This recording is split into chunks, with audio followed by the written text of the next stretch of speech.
دوستو، دنیا میں چند عوامل کو ایک فتنہ قرار دیا گیا ہے۔ ان میں سے ایک عورت بھی ہے۔ ہاروت اور ماروت فرشتوں کی آزمائش بھی ایک عورت کے ہاتھ ہوئی۔ واقعہ کچھ یوں ہے۔ مسند احمد اور تفسیر نعیمی وغیرہ کی بعض روایات بیان کرتی ہیں کہ حضرت ادریس علیہ السلام کے زمانے میں ایک مرتبہ فرشتوں نے بنی آدم پر اعتراض کیا کہ یہ نہایت بدکار ہیں، ان کی جگہ ہمیں زمین پر حکومت دی جائے۔ اس پر رب کریم نے انہیں کہا کہ انسانوں کو غصے اور شہوت کی جو کمزوریاں دی گئی ہیں وہ تمہیں دی جائیں تو تم بھی گناہ کرو گے۔ فرشتے کہنے لگے کہ ہم تو گناہ کے پاس بھی نہ جائیں گے۔ فیصلہ یہ ہوا کہ فرشتوں کی اس جماعت کے دو اعلیٰ درجے کے پرہیزگار فرشتے چن کر انہیں یہ انسانی کمزوریاں دی جائیں اور زمین پر اتار دیا جائے۔ یوں ہاروت اور ماروت کو شہر بابل میں اتار دیا گیا۔ بابل کے لوگ ان کے پاس آتے اور ان سے جادو سیکھنے کی خواہش کرتے۔ یہ لوگوں کو خوب خبردار کر دیتے کہ جادو بڑا گناہ ہے اور سیکھ کر تم جہنم میں جاؤ گے۔ جو لوگ پھر بھی اصرار کرتے یہ انہیں سکھا دیتے۔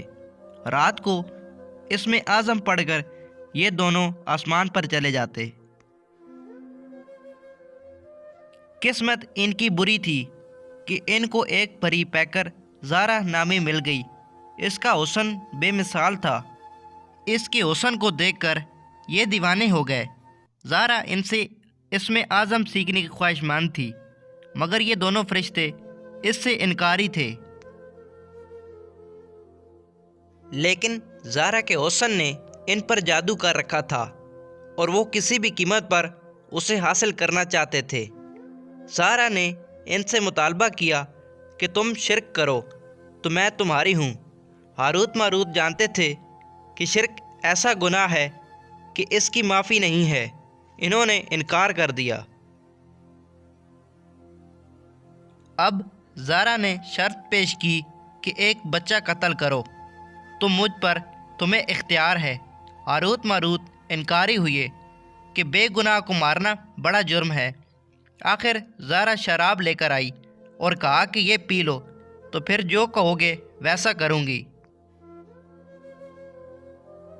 ہاروت ماروت نے سوچا کہ شراب پینا تو بڑا گناہ نہیں ہے، پی گئے۔ ہوش سے بیگانہ ہوئے۔ زارا نے بدکاری کے بدلے ان سے اپنے بت کو سجدہ بھی کرایا اور بچہ بھی قتل کروا دیا۔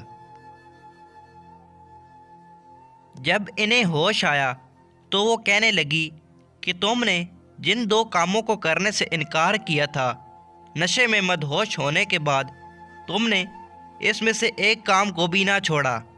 پھر انہیں ان گناہوں کے بدلے دنیا کی سزا اور آخرت کے عذاب میں اختیار دیا گیا، تو انہوں نے دنیا کی سزا کو اختیار کر لیا۔ تفسیر نعیمی میں بچے کی جگہ شوہر قتل کروانے کا ذکر کیا گیا ہے اور یہ بھی بتایا گیا ہے کہ ہاروت ماروت دونوں اسم اعظم جانتے تھے۔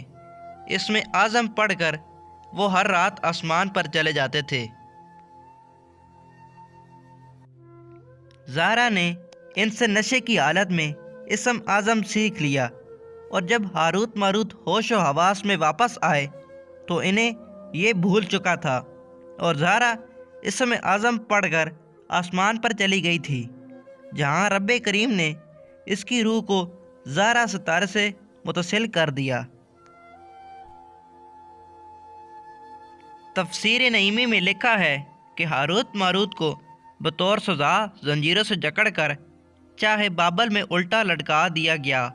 اس کنویں میں آگ بھڑک رہی ہے اور فرشتے ہر وقت ان کو کوڑے مارتے ہیں اور پیاس سے ان کی زبانیں باہر نکلی ہوئی ہیں۔ یہ قصہ سنن بہقی، مسند امام احمد اور دیگر کتب احادیث میں باسناد صحیح مروی ہے۔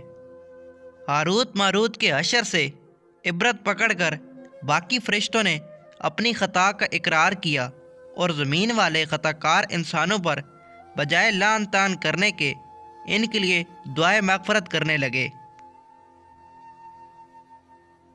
تو دوستو، یہ قصہ بیان کرنے کا مقصد یہ واضح کرنا ہے کہ مرد کیا چیز ہے۔ عورت کے حسن کی تپش سے تو بڑے بڑے نیکوکار فرشتے بہک جاتے ہیں اور روح زمین پر اپنی پارسا حکومت بنانے کے بجائے چاہے بابل میں الٹا لٹک کر سزا پاتے ہیں۔ رب کائنات ہمیں ایمان کی پختگی عطا فرمائے۔ دوستو، ویڈیو اچھی لگی ہو تو ویڈیو کو لائک کر دے۔ اس طرح کی مزید ویڈیوز دیکھنے کے لیے ہمارے چینل MK.TV کو سبسکرائب کریں۔